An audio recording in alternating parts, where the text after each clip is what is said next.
So hello everyone, welcome to the quick MCQ series. मेरा नाम सौरभ है और आप सबके सामने इनकम टैक्स के ऊपर एक क्वेश्चन लेके आया हूँ। The question is based on residential status. The question start with respect to the residential status which of the following statement is incorrect. तो आप सबको बताना है कौन सा स्टेटमेंट इनकरेक्ट है। सबसे पहला स्टेटमेंट आ रहा है कि जो सिटीजनशिप और रेसिडेंशियल स्टेटस जो होता है वो दो डिफरेंट कंसेप्ट है और citizen of India may not B a resident in India for the purpose of income tax. तो यहाँ पे पहला वाला स्टेटमेंट बोल रहा है कि जो सिटीजनशिप होते हैं और रेसिडेंशियल स्टेटस वो दो डिफरेंट कंसेप्ट होते हैं।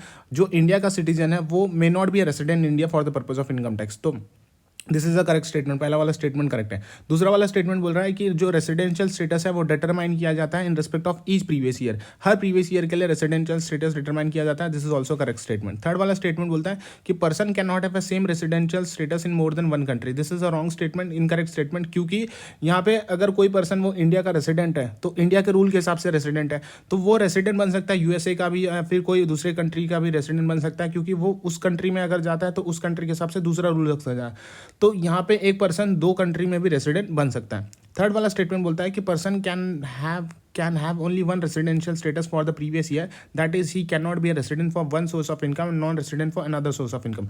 मतलब ये बोल रहा है कि अगर कोई पर्सन है तो वो रेसिडेंशियल स्टेटस उसको खाली एक ही रेसिडेंशियल स्टेटस मिलेगा प्रीवियस ईयर में, या तो वो रेसिडेंट होगा या तो नॉन रेसिडेंट होगा। लेकिन और दूसरी बात यह है कि वो रेसिडेंशियल स्टेटस हम इनकम वाइज नहीं निकालते, हम प्रीवियस ईयर वाइज निकालते हैं कि प्रीवियस ईयर में वो केवल एक ही रेसिडेंशियल स्टेटस को मिलेगा।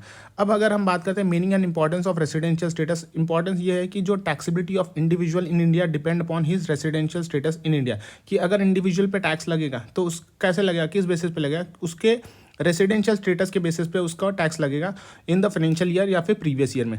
तो रेसिडेंशियल स्टेटस यहाँ पे इनकम टैक्स लॉ में बताया गया है and must not be confuse with the individual citizenship in India. तो उसे हम कंफ्यूज नहीं कर सकते हैं कि इंडिविजुअल सिटीजनशिप और रेसिडेंशियल स्टेटस दोनों डिफरेंट कंसेप्ट होता है।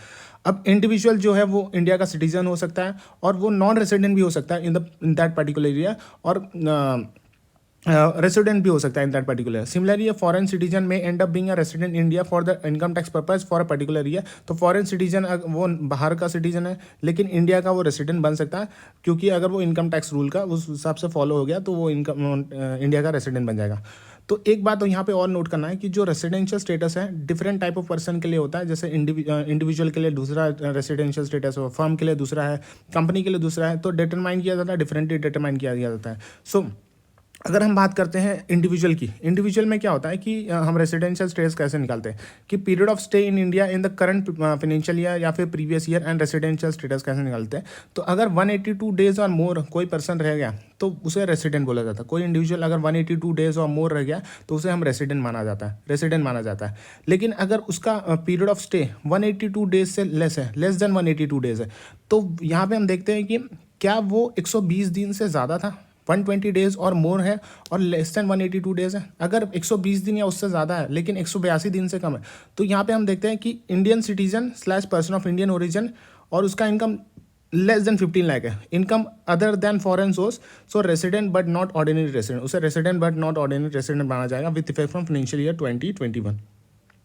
तो ऐसा बोल रहा है कि अगर 182 डेज से कम है कोई पर्सन रेसिडेंट रह रहा है और उसमें 182 डेज के बाद यहाँ पे क्या बाइफर्केशन है कि 120 दिन से ज़्यादा है, 120 दिन या उससे ज़्यादा है लेकिन 182 डेज से कम है, और 182 डेज से कम तो है, उसके साथ ही साथ अगर वो इंडियन सिटीजन है या फिर पर्सन ऑफ इंडियन ओरिजिन है, इंडियन सिटीजन है और पर्सन ऑफ इंडियन ओरिजिन है जिसका इनकम लेस देन 15 लाख है, और उसका income other than foreign source है, इनकम कैसा है, अदर देन फॉरेन सोर्स है, तो उसे resident but not ordinary resident माना जाएगा। और कोई अदर्स है, इसके अलावा अगर कोई है तो उसे नॉन रेसिडेंट माना जाएगा। अच्छा, लेस देन 182 डेज है, तो लेस देन 182 डेज है उसमें दूसरा बाइफिकेशन लेस देन 120 डेज, अगर 120 डेज से भी कम है तो उसे नॉन रेसिडेंट ट्रीट किया जाएगा। अब रेसिडेंट नॉट ऑर्डिनरी रेसिडेंट में क्या होता है कि अगर कोई इंडिविजुअल क्वालिफाई कर गया, रेसिडेंट क्वालिफाई कर गया, तो हम नेक्स्ट स्टेप में जाते हैं कि हम डिटरमाइन करते हैं कि क्या वो रेसिडेंट ऑर्डिनरी रेसिडेंट है या फिर resident but not ordinary resident है। अगर वो he will be resident ordinary resident अगर वो दोनों कंडीशन यहाँ पे if he meet both of the following condition, दो कंडीशन यहाँ पे सेटिस्फाई कर देता है। अगर he has been resident in India at least 2 out of 10 immediately preceding previous year। तो immediately preceding previous year में दो एटलीस्ट 2 साल वो एटलीस्ट 2 साल आउट ऑफ 10 ईयर वो रेसिडेंट होना चाहिए इंडिया का।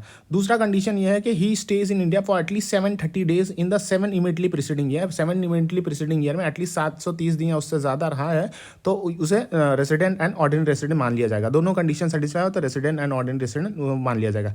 देयरफॉर अगर कोई individual fail to satisfy even one condition, एक भी कंडीशन अगर वो सेटिस्फाई नहीं कर पाएगा तो उसे resident but not ordinary resident treat किया जाएगा। So from the financial year 2021 से जो सिटीजनशिप और सिटीजन होते हैं इंडिया का या फिर पर्सन ऑफ इंडियन ओरिजिन जो इंडिया छोड़ के जाते हैं for the purpose of employment outside India, जो इंडिया छोड़ के जा रहे हैं for the purpose of employment outside India during the year will be resident and ordinary resident. उन्हें रेसिडेंट और ऑर्डिनरी रेसिडेंट ट्रीट किया जाएगा अगर वो स्टे करते हैं इंडिया में for aggregate period of 182 days और मोर। तो 182 डेज और मोर यहाँ पे अगर वो स्टे कर लेते तो उन्हें resident and ordinary resident treat किया जाएगा। However this condition only apply if his total income, अगर उसका total income other than foreign sources exceed कर जाता है 15 lakh, also citizen of India who is deemed to be resident in India with effect from financial year 2021 will be a resident ordinary resident in India.